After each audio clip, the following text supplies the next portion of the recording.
So student now we start lesson 7 death of a partner. Student इससे पहले हम लोगों ने जो लेसन पढ़ा था लेसन सिक्स हमारा retirement of a partner, but lesson 7 is death of a partner. Difference between death and retirement of a partner. In case of retirement, अगर कोई पार्टनर फर्म से जाता है तो उसे कहते हैं रिटायरिंग पार्टनर। लेकिन अगर किसी पार्टनर की डेथ होती है तो उसे कहते हैं डेथ ऑफ द पार्टनर को हम लोग कहते हैं डिसीज्ड पार्टनर। मतलब जिस पार्टनर की डेथ होती है उस पार्टनर को कहा जाता है डिसीज्ड पार्टनर। ओके, अब रिटायरमेंट और डेथ के अंदर प्रोसेस वही है कि जब कोई पार्टनर फर्म से रिटायरमेंट लेता है तो भी हम उसको कुछ अमाउंट पे करते हैं, जैसे as a part of his capital, share profit, interest on loan etcetera. Okay, और सेम काम हम लोग करते हैं डेथ ऑफ द पार्टनर में। बट डिफरेंस केवल ये आता है कि जब किसी पार्टनर का रिटायरमेंट होता है तो रिटायरमेंट वाला पार्टनर अगर 31 मार्च से पहले का रिटायरमेंट लेना चाहता है तो हम उसे थोड़ा बहुत कहकर, थोड़ा कन्विंस करके हम उसे रोक सकते हैं, भाई आप अपना रिटायरमेंट 31 मार्च के ले लें जब हम वो अपने अकाउंट क्लोज करने हैं, तो वो इजीली कन्विंस हो जाते हैं। लेकिन डेथ के केस में तो ऐसा नहीं होता। भाई डेथ तो किसी भी पर्सन की कभी भी हो सकती है। ये तो है नहीं कि किसी पार्टनर की डेथ 31 मार्च को ही होगी, वो है ना, अप्रैल में भी हो सकती है, जनवरी में हो सकती है, फेबररी में हो सकती है, कभी भी हो सकती है वो। तो ऐसे में बस डिफरेंस ये आता है कि जब डेथ वाले केस में जिस डेट को पार्टनर की डेथ होती है उसी डेट को आप उसका अकाउंट प्रिपेयर करेंगे और उसकी टिल डेट ऑफ डेथ, जिस डेट को उसकी डेथ हुई है उस डेट तक जितना फर्म को प्रॉफिट या उसके शेयर के अकॉर्डिंग जो भी उसका प्रॉफिट लॉस कैपिटल वगैरह का बैलेंस, जो भी उसका बैलेंस है वो सब आप उसे करेंगे क्रेडिट। बस डिफरेंस ये होता है कि रिटायरमेंट ऑफ डेथ के अंदर डेथ में जिस डेट को डेथ होती है उस डेट तक का आप उसका बैलेंस उसके नॉमिनीज को ट्रांसफर कर देते हैं, उसके नॉमिनी को। और रिटायरमेंट के केस के अंदर तो वो एक्चुअल में वो 31 मार्च को जा सकता है। अगर बीच में जाना चाहता है तो आप उस डेट तक का उसका रिटायरमेंट का उसका बैलेंस बना के जाने वाले पार्टनर को दे सकते हैं। तो main difference of death of a partner means disease partner. Okay, death partner को क्या कहा जाता है, डिसीज पार्टनर। सो अब स्टूडेंट हम बात करेंगे उसकी, जो डिसीज पार्टनर होता है उसको कौन कौन सी अमाउंट दी जाती है और कौन कौन सी अमाउंट उससे फर्म चार्ज करता है। तो first is computation of amount due to deceased partner. तो student firstly following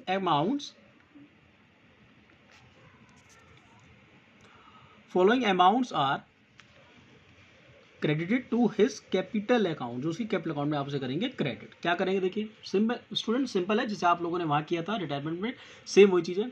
amount of capital, his share of goodwill, share of profit, his share of gain on revaluation of assets and reassessment of liability, his share of accumulated profit and losses, his share of accumulated profit and reserve and interest on capital up to the date of his date, जिस date को expire हो उस date तक की उसकी capital पे interest, उसकी salary और कमीशन।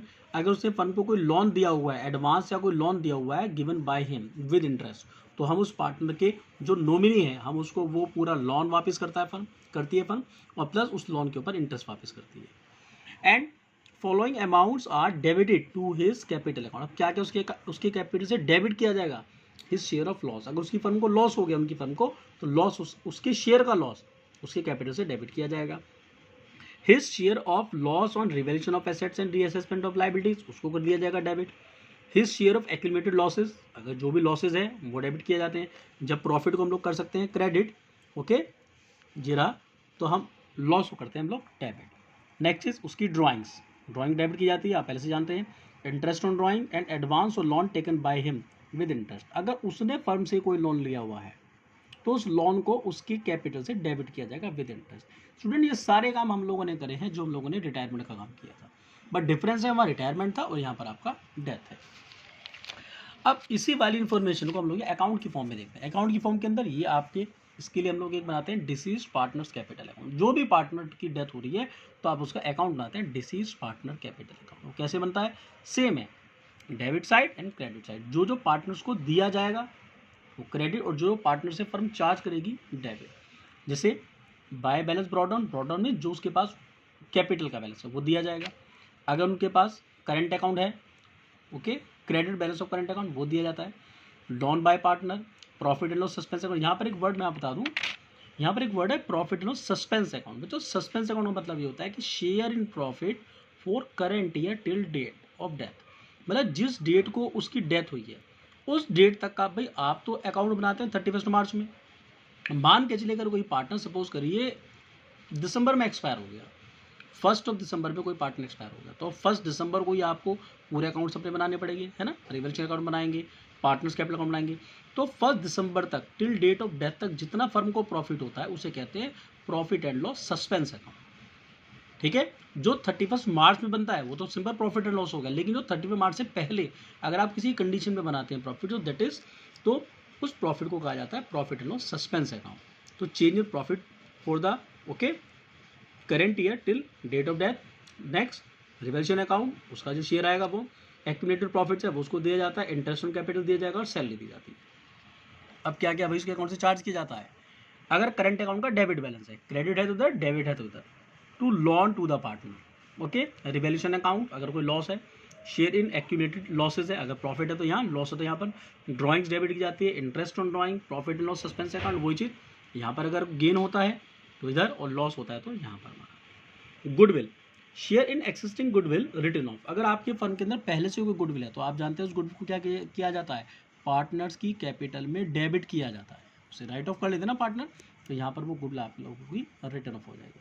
हाँ, अगर कोई गुडविल को कैलकुलेट किया जाता है तो वो गुडविल उस पार्टनर को दी जाती है टिल डेट ऑफ डेथ में, ओके। जब उसकी डेथ होती है उस टाइम पर अगर कोई गुडविल कैलकुलेट की जाती है तो उस गुडविल की अमाउंट उसको दी जाती है।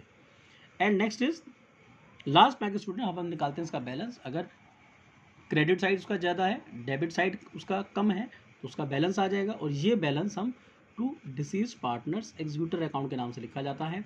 और जो balance, it means balance figure means अगर आपका क्रेडिट का बैलेंस ज़्यादा है और डेबिट बैलेंस आपका कम है तो वो अमाउंट उस पार्टनर्स को दी जाती है, ओके। और अगर ये बैलेंस अगर रिवर्स आ गया, सपोज करिए कि आपने पार्टनर से चार्ज करना है ज़्यादा चीज़ें, देनी आपने उसको कम है, तो आपको लॉस आ जाएगा, तो उस लॉस को फिर पार्टनर्स की एसेट से, पार्टनर्स के शेयर से, उसकी एसेट से फिर आप उसे रिकवर्ड करेंगे, ओके स्टूडेंट्स।